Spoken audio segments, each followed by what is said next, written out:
Sri Sivasakthi TV நேயர்களுக்கு அன்பான வணக்கங்கள். உங்கள் பாரம்பரிய அருள்வாக்கு ஜோதிடர் பாலசுப்ரமணியம் அடியனின் அன்பு வணக்கங்கள்.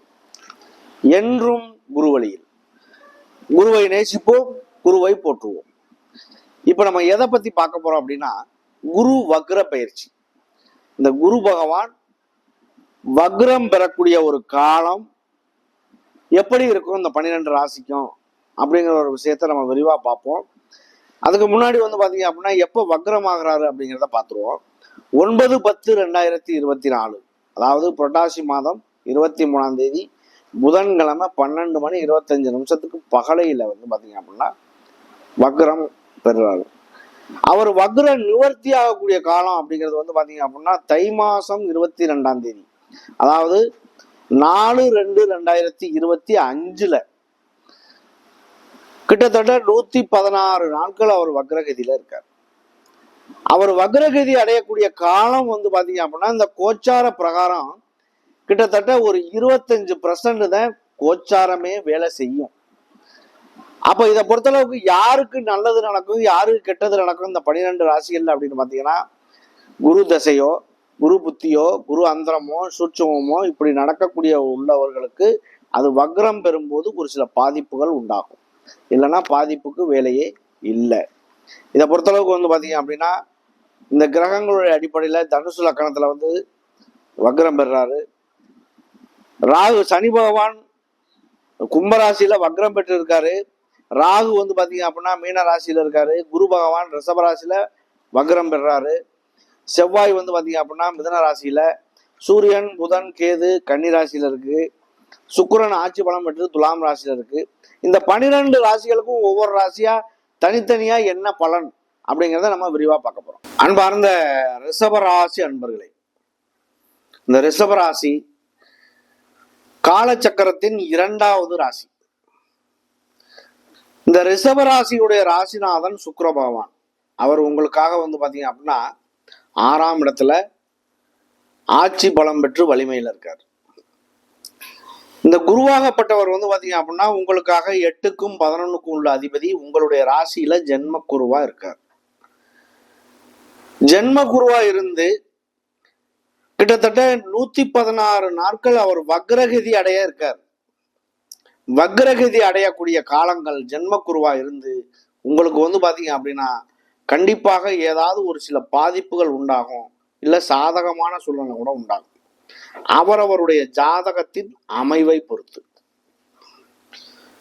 குருவாகப்பட்டவர் பாத்தீங்க அப்படின்னா ஒரு நல்ல ஒரு செயல்களை தரக்கூடிய கிரகம்.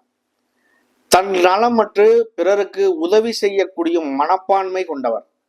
ஒரு மனிதன் பாத்தீங்க அப்படின்னா ஒரு உதவி செய்யறாரு ஒருத்தருக்கு அப்படின்னா அப்படிப்பட்ட ஒரு குணத்தை வளர்க்கக்கூடிய தன்மை குரு பகவானுக்கே உண்டு. பிறர் தன்னை மதிக்கிறாக, வாங்க கையெடுத்து கும்பிடுறாங்க அப்படின்னா குரு பகவான் அவருக்கு நல்ல நிலையில இருக்காருன்னு அர்த்தம். உங்களுடைய ஜாதகனுடைய அமைவை பொறுத்து குருவாகப்பட்டவர் நல்ல நிலையில இருக்காரா, கெட்ட நிலையில இருக்காரா. இன்னைக்கு நடப்புல பாத்தீங்க அப்படின்னா குருவாகப்பட்டவர் குரு தசையோ, குரு புத்தியோ, குரு அந்தரமோ, குரு சூட்சமமோ நடக்குதா. இப்படி நடந்தால் மட்டுமே உங்களுக்கு பிரச்சனைகளை சந்திக்க வேண்டிய சூழ்நிலை வரும். இல்லை அப்படின்னா எந்த வகையிலையும் பாதிப்புகள் அவ்வளவு சீக்கிரம் வந்துடாது. இருந்தாலும் ஜென்ம குருவா உங்களுக்கு பாதிப்பு வருது அப்படின்னா ஒரு சில சின்ன ஒரு 4ல் 1 மடங்கு தான் ஒரு கோச்சாரமே வேலை செய்யும். 100 மடங்கு இருக்கு அப்படின்னா 100ல் 25% தான் வேலை செய்யும். முற்றிலும் சுப கிரகம். இந்த கிரகத்தை தாண்டித்தான் எல்லாமே, சூரியனை மையமா வச்சுதான் எல்லா கோள்களுமே இயங்குது. இருந்தாலும் குருவாகப்பட்டவர் பாத்தீங்க அப்படின்னா அதை சுத்தி வர்றதுக்கு பாத்தீங்க அப்படின்னா கிட்டத்தட்ட 12 வருடங்கள், 11 வருஷம் 10 மாசம் 18 நாள் அவருடைய கணக்கு. இந்த மாதிரி மொத்தத்துல 12 வருஷம் நம்ம சொல்றோம். இந்த 12 வருஷத்துல அவர் சுத்தி வர்றார். குருவா இருக்கட்டும், சனியா இருக்கட்டும், வக்ரகதி அடையக்கூடிய காலங்கள்ல பாத்தீங்க அப்படின்னா எந்த கிரகமும் பின்னோக்கி நகர்றது கிடையாது. முன்னோக்கி நகரக்கூடிய கிரகம் பின்னோக்கி நகருது. இதனாலதான் வக்ரம் நம்ம சொல்றோம். ஆனால் நம்மளுடைய இந்த பூமி தான் வேகமா சுழலுது அப்படின்னு நம்ம சொல்லணுமே தவிர வக்ரகதி எல்லாமே அந்த சனி பகவானும் சரி குருவும் சரி அதுவும் பயணம் செஞ்சுக்கிட்டு தான் இருக்கு. அதை விட தாண்டி நம்ம போகும்போது நமக்கு பின்னால அது தெரியுது. அதுதான் வக்ரகதி அடையக்கூடிய காலம். அப்ப அந்த கிரகத்தினுடைய கதிர்வீச்சுக்கள் நமக்கு முழுமையா கிடைக்கிறதுக்கான வாய்ப்பு இல்லை. ஒரு கிரகத்தினுடைய கதிர்வீச்சு நமக்கு கிடைக்குது அப்படின்னா அந்த கதிர்வீச்சு என்ன நிலையோ அதை பொறுத்துதான் நமக்கு வேலை செய்யும். அந்த கதிர்வீச்சுக்கள் நம்மளுடைய உடம்புல படும் பொழுது என்ன பிரச்சனையை செய்யும், என்ன நன்மையை செய்யும் அப்படிங்கிறது தான் கணக்கு. அப்ப அந்த வக்ரகதி அடையும் போது அந்த கதிர்வீச்சுகள் நமக்கு கிடைக்காது. அதனாலதான் பலமாகிறதும் அதுலதான், பலவீனமாகிறதும் அதுலதான். குருவாகப்பட்டவர் பாத்தீங்க அப்படின்னா முற்றிலும் சுப கிரகம். அதாவது ஜோதிடத்துல பாத்தீங்க அப்படின்னா ஆன்மீகம் சமயம் சார்ந்த ஈடுபாடுகள் எல்லாமே பாத்தீங்க அப்படின்னா அதுக்கு குருதுவே காரணம். குருவாகப்பட்டவர் பிறரால் மதிக்கும் கூடிய நிலைமை இருக்கு அப்படின்னா அதுக்கு பலமாக குரு பலமாக அமைவது யாருக்கு அப்படின்னா அவங்களுக்கு யாருக்கு அமைஞ்சிருக்கோ அவங்களுக்கு தான் அந்த ஒரு இது. குரு பலமா அமைகிறதும் பலவீனமா அமைகிறதும் அவரவருடைய விதியை பொறுத்து. அப்ப இந்த ஜாதகத்தை பொறுத்த அளவுக்கு பாத்தீங்க அப்படின்னா எந்த ஒரு தோஷமா இருந்தாலும், அதாவது தோஷம்னு ஒரு குறிப்பிட்டு எதையும் சொல்ல வேண்டிய அவசியம் இல்லை. ஒரு தோஷம் நமக்கு இருக்கு, அந்த தோஷமான இடத்த கூட குருவினுடைய பார்வை அங்க படும் பொழுது, குருவாகப்பட்டவர் பார்க்கும் பொழுது 5, 7, 9 குருவினுடைய பார்வை, இந்த பார்வையில் ஏதோ ஒரு வகையில நமக்கு விழும் பொழுது கண்டிப்பாக அந்த தோஷம் கூட நீங்கிரும் சொல்லி சொல்றாங்க. அப்ப இந்த விஷயத்தை பொறுத்த அளவுக்கு குருவினுடைய தன்மை என்ன? முற்றிலும் சுபக்கிரகம். அவர் இருக்கிற இடத்துல வளர்க்கறது தான் அவருடைய வேலையே. சரி, அசுபமான இடத்துல இருந்தா என்ன பண்ணுவாரு? கண்டிப்பா அதையும் வளர்க்கறது தான் அவருடைய வேலை. அசுபமான இடத்துல இருந்தா ஒரு மனிதனுக்கு பாத்தீங்க அப்படின்னா ஒரு உடல்நிலை சரியில்லை, நோய் வருது, கேன்சர் வருது, இந்த மாதிரிலாம் ஒரு சூழ்நிலைகள் நீடிக்குது அப்படின்னா அதுக்கு காரகர் யாரு? குருதான். உடம்பு புஷ்டி ஆகுது, நல்லா குண்டா இருக்குது, வயிறு சம்பந்தமான பிரச்சனை, கல்லீரல் பிரச்சனை, இந்த மாதிரிலாம் இருக்கு அப்படின்னா அதுக்கு காரகாரம் குரு பகவான். அப்ப இந்த நோய்களை அவர் ஏதோ ஒரு வகையில பாதிக்கத்தானே செய்யறாரு. ஒரு தனி மனித ஜாதகத்தில் லக்னமோ லக்னாதிபதியோ ராசியோ ராசிநாதனோ வலுத்து நல்ல நிலையில இருந்தால் அவருக்கு எத்தனை கெட்ட கிரகங்கள் அவரை பார்த்தாலும் ஒண்ணுமே பண்ணாது, அடிச்சு மேல வந்துகிட்டு இருக்கிறதுக்கான வாய்ப்பு அவருக்கு கிடைக்கும். தனி மனித ஜாதகத்தில் லக்னமோ லக்னாதிபதியோ பாதிப்புக்கு உள்ளாகுது அப்படின்னா எத்தனை நல்ல கிரகங்கள் அவரை பார்த்தாலும் பலன் கிடைக்காது. என்னதான் அவர் லக்னாதிபதி சரியா நீசம் அடைகிறதோ வக்ரமாகிறதோ அஸ்தமனம் பெறுறதோ லக்னமோ ராசிநாதனோ இருக்கக்கூடாது. அப்படி இருந்தா எந்த ஒரு செயல்பாடுமே அவருக்கு அவ்வளவு ஒரு பலனை அளிக்காது. அப்படி வரும் பொழுது கோச்சாரங்களோ தசாபுத்திகளோ நல்ல நிலையில இருந்தால் மட்டுமே நல்லது நடக்கும். இருந்தாலும் கொடுக்குறவன் கொடுத்தாலும் வாங்கி வைக்கிறதுக்கு தகுதி இல்லை அப்படிங்கிற நிலைமையை சந்திச்சுட்டு போயிடுவார். வாழ்நாள் ஃபுல்லா பாத்தீங்க அப்படின்னா ஒரு சிலர் பாத்தீங்க அப்படின்னா சொந்தமா வீடு கட்ட கூட அவரால் யோசிக்க முடியறது இல்லை, குடும்பமே ஓட்ட முடியறது இல்லை. கடைசி வரைக்கும் பத்தாத வருமானத்திலேயே வாழ்ந்துட்டு கடைசி காலம் வரைக்கும் அவருடைய அந்திம காலம் வரைக்கும் வறுமையவே சந்திச்சுட்டு சாகுறாரு. அது பாத்தீங்க அப்படின்னா அவருடைய கர்ம வினைகளை சொல்லணும். எல்லாரும் அந்த நிலைமைக்கு போறதில்லை. ஒவ்வொரு கிரகங்களும், இந்த கிரகத்துல 9 கிரகங்கள் இருக்கு, 9 கிரகமும் ஒவ்வொரு வகையான தனித்தனி தன்மையை கொண்டது. இப்ப நம்ம குரு வக்ர பயிற்சியை பாக்குறோம், இதுக்கு முன்னாடி சுக்கிர பயிற்சி, ஒவ்வொரு கிரகமும் நம்ம பார்த்துக்கிட்டு தான் இருந்தோம். ஒவ்வொரு கிரகமும் ஒவ்வொரு வகையான தன்மையை கொண்டது, ஒவ்வொரு வகையான செயல்பாடுகளை கொண்டது. நமக்கு அந்தந்த ஜாதகருக்கு எந்தெந்த நிலையில இருக்கோ அந்தந்த நிலையில தன்மையை தரக்கூடியது. அப்ப இந்த குரு பகவான் பாத்தீங்க அப்படின்னா ஒரு மனிதனுக்கு இந்த ஜோதிடம், ஆன்மீக பணிகள், ஒரு ஜாதகருக்கு லக்கணத்துல குரு இருந்தால் சுயமா ஒரு சிந்தனை, அதாவது பாத்தீங்க அப்படின்னா தன் சுயநலம் அப்படிங்கிற ஒரு விஷயத்த நினைக்கவே மாட்டார் என்னைக்குமே. பொது நலத்துல ஈடுபடக்கூடிய ஒரு தன்மையை வளர்க்கக்கூடிய தன்மை இந்த லக்னாதிபதியான குரு பகவானுக்கு உண்டு.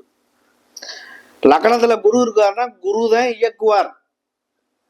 அப்ப அந்த குரு இயக்கும் லக்கணத்துல எந்த கிரகம் இருக்கோ அந்த கிரகம் தான் லக்கணத்தை இயக்கும். அப்படி இயக்கும் பொழுது உங்களுடைய வாழ்க்கையில தன்னலமற்று ஒரு சிலர் வந்து பாருங்க, வருமானம் 50 ரூபா தான் அவர் வருமானம் பண்றாரு அப்படின்னா 50 ரூபாயும் கூட தானம் பண்ணக்கூடிய நிலையில இன்னைக்கு நிறைய பேர் இருக்காங்க. அதுதான் எனக்கு இப்ப தேவை இருக்கு, இந்த 50 ரூபாய் கொடு, நான் நாளைக்கு தர்றேன் அப்படின்னு சொல்லி சொன்னாலும் அவங்க அந்த 50 ரூபாயை அப்படியே கொடுத்துட்டு இருக்கக்கூடிய தன்மையில கொண்டவர்களும் இருக்கார்கள். அப்ப அவங்கள பொறுத்தளவுக்கு குரு பகவான் தான் அதுக்கு முற்றிலும் காரகமானவர். குரு நல்ல நிலையில அமைஞ்சாலும் சரி, கெட்ட நிலையில அமைஞ்சாலும் அவரவருடைய விதியினுடைய அமைவு என்னவோ, போன ஜென்மத்துல உள்ள கர்மா என்னவோ, அந்த கர்மா வினையை கூட போக்கக்கூடிய தன்மை குரு பகவானுக்கு உண்டு. அவருடைய பார்வை பட்டாலே பறந்தோடிடும் அப்படின்னு சொல்லி சொல்றாங்க. 1, 5, 9 அவருடைய சுபமான பார்வை. இந்த பார்வையில வந்து பாத்தீங்க அப்படின்னா குருவாகப்பட்டவர் உங்களுடைய ராசிக்கு 2, 5, 7, 9, 11 இந்த மாதிரி இடங்கள்ல இருந்தாலும் உங்களுக்கு நன்மை செய்யறதுக்கான வாய்ப்புகள் உண்டு.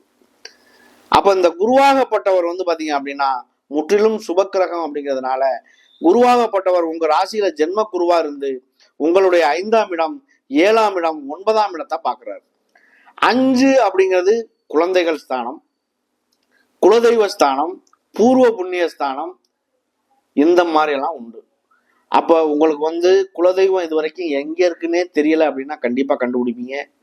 குழந்தை பேர் இது வரைக்கும் இல்லாத ஒரு நபர்களுக்கு குழந்தை பேர் உண்டாகும்.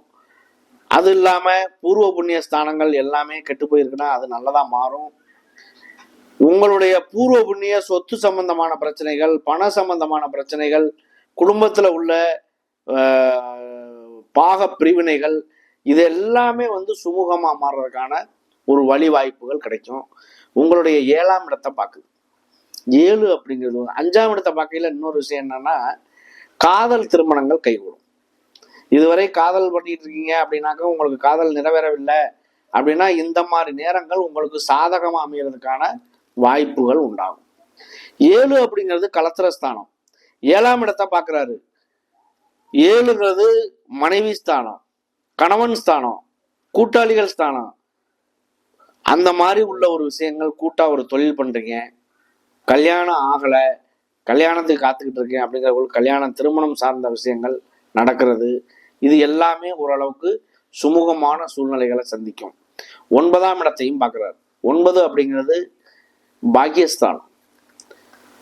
இந்த 9 பாக்கியஸ்தானம் நல்லபடியா பார்வை இருக்கு அப்படின்னா அப்பாவின் வழியில் வரக்கூடிய சொத்து சம்பந்தமான பிரச்சனைகள், பண சம்பந்தமான பிரச்சனைகள், அப்பா புள்ள அண்ணன் தம்பி அக்கா தங்கச்சி எல்லாம் சொத்து பிரிச்சுக்க கூடியது, பணத்தை பிரிச்சுக்க கூடியது, இந்த மாதிரி பிரச்சனைகள் இருக்கக்கூடியது, இதெல்லாம் சுமூகமா மாறுறதுக்கான வாய்ப்பு உண்டாகும். குரு பகவான் நல்லதா மாத்திடுவாரு. அந்த தோஷமான இடத்தை கூட குருவினுடைய பார்வைப்படும் பொழுது அது கண்டிப்பாக நல்லதா மாறும். இந்த குரு பகவான் ஜென்ம குருவா இருக்கையில நீங்க தட்சிணாமூர்த்தி வழிபாடு செய்யறது அப்படிங்கிறது ரொம்ப ரொம்ப சிறந்தது. குரு பகவான் கிட்டத்தட்ட 116 நாட்கள் அவர் வக்ரகதியில இருக்கார். வக்ரகதி அடையக்கூடிய நிலை வந்து நல்லதா நடந்தாலும் நடக்கும், கெட்டதா நடந்தாலும் நடக்கும். அது எப்படிங்கிற ஒரு விஷயத்த நம்ம முழுமையா இப்ப சொன்னோம். இதுல வந்து பாத்தீங்க அப்படின்னா கார்த்திகை நட்சத்திரம், ரோஹிணி நட்சத்திரம், மிருகசீரிஷ நட்சத்திரம் 3 நட்சத்திரங்கள் இருக்கு. இந்த கார்த்திகை நட்சத்திரம் சூரியனுடைய நட்சத்திரம். சூரியன் உங்களுக்காக வந்து 4ஆம் வீட்டு அதிபதி, 5ஆம் இடமான பூர்வ புண்ணிய ஸ்தானத்துல இருக்கிறதுனால வீடு சம்பந்தமான பிரச்சனைகள், இட சம்பந்தமானது, வண்டி வாகனங்கள் சம்பந்தமா இந்த மாதிரி எல்லாம் நீங்க ஒரு சில முயற்சிகள் எடுக்கிறீங்க அப்படின்னா கண்டிப்பாக அது நல்லது நடக்கும். அடுத்து வந்து பாத்தீங்க அப்படின்னா உங்களுக்கு வந்து இந்த ரோஹிணி நட்சத்திரம். ரோஹிணி நட்சத்திரம் வந்து சந்திரனுடைய நட்சத்திரம். இந்த சந்திர பகவானுடைய நட்சத்திரம் வந்து பாத்தீங்க அப்படின்னா ரோஹிணி, அஸ்தம், திருவோணம் 3 நட்சத்திரங்கள் உண்டு. இந்த 3 நட்சத்திரமுமே வந்து பாத்தீங்க அப்படின்னா சந்திரனுடைய நட்சத்திரங்கிறதுனால இந்த நட்சத்திரத்தில் குருவாகப்பட்டவர் பயணம் செய்யும் பொழுது உங்களுடைய வாழ்க்கையில கொஞ்சம் ஒரு சில மாற்றங்களை சந்திக்க வேண்டிய சூழ்நிலை ஆகும். அதுலதான் அவர் வக்ரகதியும் அந்த நட்சத்திரத்தில் அடைகிறாரு.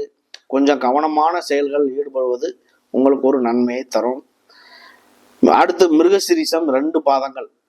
மிருகசீரிஷம்ங்கிறது செவ்வாயுடைய நட்சத்திரம்.